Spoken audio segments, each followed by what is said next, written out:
অনুভূতির গল্প বলবেন শ্রীমতী বিজয়া পানিগ্রাহী। তিনি উড়িষ্যা থেকে এসেছেন। জয় গুরু। পরম দয়াল পরম প্রেমময় ঠাকুর আমার, পরমারাধ্যা জগজ্জননী শ্রী বড়মা, পরম পূজ্য যুগাচার্য শ্রী বরদা, পরম পূজ্য শ্রী আচার্যদেব, পরম পূজ্য নবীন্দা তথা ঠাকুর পরিবার সমস্ত দাদা মা সবার রাতুল চরণে জানাই আমার ভক্তি। সামনে উপস্থিত সমস্ত দাদা মা সবাইকে আমার যথাযোগ্য প্রাণানন্দ জয় গুরু, ভক্তিপ্ত প্রণাম যথাস্থানে। সুভাষপল্লীতে চলছে প্রিয় পরমের উৎসব। নামটার সঙ্গে ভারতবর্ষে একজন সুপুত্র নামটা সংযোজিত হয়ে আছে এই গ্রামের সঙ্গে, পল্লী। এটা তো পল্লী না, শহর হয়ে গেছে এখন। যে গ্রামে যার নামে, যে বীরপুত্রের নামে এইটা হয়েছে, তার কথা না বলে আমি থাকতে পারছি না। যে মা বাবার কোল মন্ডন করে তিনি এসেছিলেন, সেই মা প্রভাবতী দেবী আর জানকীনাথ বোস, যারা সেই সুজাতককে নিয়ে এসেছিলেন, যাকে নিয়ে আমরা সবাই গর্বিত, সেই দেবতাকে আমি প্রণাম জানাই। সেই দেবজননী যিনি সেই দেব সন্তানকে নিয়ে এসেছিলেন, তাকেই প্রণতি জানাই। আর বলার কথা, সেদিন ঠাকুর বলছেন যে, ঠাকুরকে জিজ্ঞেস করি, ঠাকুর সুভাষ কি করে এলো? ঠাকুর বললেন ভক্তজনকে, তুমি যাও সেই প্রভাবতীর বাড়িতে যাও। ওই দাদা গিয়েছিলেন প্রভাবতী বাড়িতে, মায়ের বাড়িতে গিয়েছিলেন। 3 তলায় তিনি মায়ের সঙ্গে আলাপ আলোচনারত। তখন কিছুক্ষণ আলোচনার পর তিনি বললেন, আমি আসছি। মা চলে এলেন, এসে বেশ কিছুক্ষণ কাটিয়ে তারপর গেলেন। সেই সময়ে জানকীনাথ বসু, যিনি মানে ওকিল, তিনি কার্যালয় থেকে ফিরেছেন। তাকে সেবা পরিচর্যা করে তা আবার ফিরে যান বেশ কিছু ঘন্টা, প্রায় 1 ঘন্টার পরে। তখন সেই দাদা জিজ্ঞেস করেন যে, এতক্ষণ না বাবু এসেছিলেন বাড়িতে? তিনি ছিলেন 3 তলায়। তার কেমন করে স্বামীর সঙ্গে টিউন ছিল, যার জন্য ঠাকুরকে পাঠিয়েছিলেন যে কেন সেই বাড়িতে সুভাষ বোস এসেছে, যে কিসের জন্য।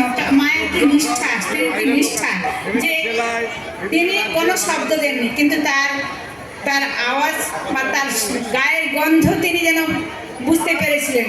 তাই তিনি চলে এসেছেন নিচে যে স্বামীর পরিচর্যা করার জন্য। আমরা মায়েরা সবাই ভাবি যে আমার ছেলে ভালো হোক, ভালো হোক। তেমন স্বামী নিষ্ঠা আছে কি আমাদের কাছে? আমাদের ভিতরে সেটা থাকতো, তাহলে আমাদের প্রত্যেকের বাড়িতে সেই সুভাষ আর বিবেকানন্দের মতন সন্তান সন্ততি আসতো। আর আসেনি মানে আমাদের ভিতরে সেই নিষ্ঠার কিছু গলদ আছে।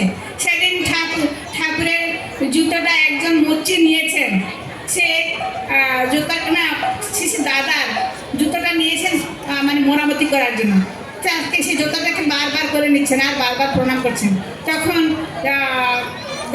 আরেকজন দাদা যখন এলেন যে জুতোটা নিয়ে যাবে, যে কী জন্য না, সবার জুতোর ভিতরে ভীষণ গন্ধ যেটা ব্যবহার করা হয় সেটা ভীষণ গন্ধ, কিন্তু এই জুতো থেকে যেন পারিজাত পুষ্পের গন্ধ বেরোচ্ছে।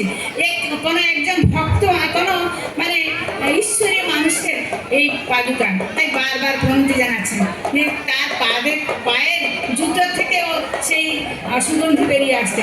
তাই সেও একজন মায়ের কোলে ভূমিষ্ঠ হয়েছিল। মায়েরা সবাই চাই যে ভালো সন্তানের খুব অভাব। ঠাকুর চেয়েছেন, আমি চাই শুদ্ধাত্মা। আর সেই শুদ্ধাত্মাগুলো মাতৃ কাছে আসার জন্য এখন এই পঞ্চম পুরুষ যে যুবক যুবতীদের, ছেলে মেয়েদের নিয়ে যে কর্মযোজনা শুরু করেছেন, যে একদিন এই পৃথিবীতে ভালো সন্তান আসবে, এই পৃথিবী সুন্দর হয়ে উঠবে, তার জন্য এই পরিকল্পনা। দীপিকাদের ভিতর দিয়ে মানুষ আর সংকুচিত হয়ে থাকবে না, মানুষ মানুষকে ভালোবাসবে, মানুষ মানুষের কাছে দাঁড়াবে। তার ভিতর দিয়ে শুধু তাকে ঠাকুরের সঙ্গে যুক্ত করা এইটা লক্ষ্য না, যে মানুষের সঙ্গে মানুষের একটা ভালোবাসার সম্পর্ক, নিবিড় সম্পর্ক থাকবে।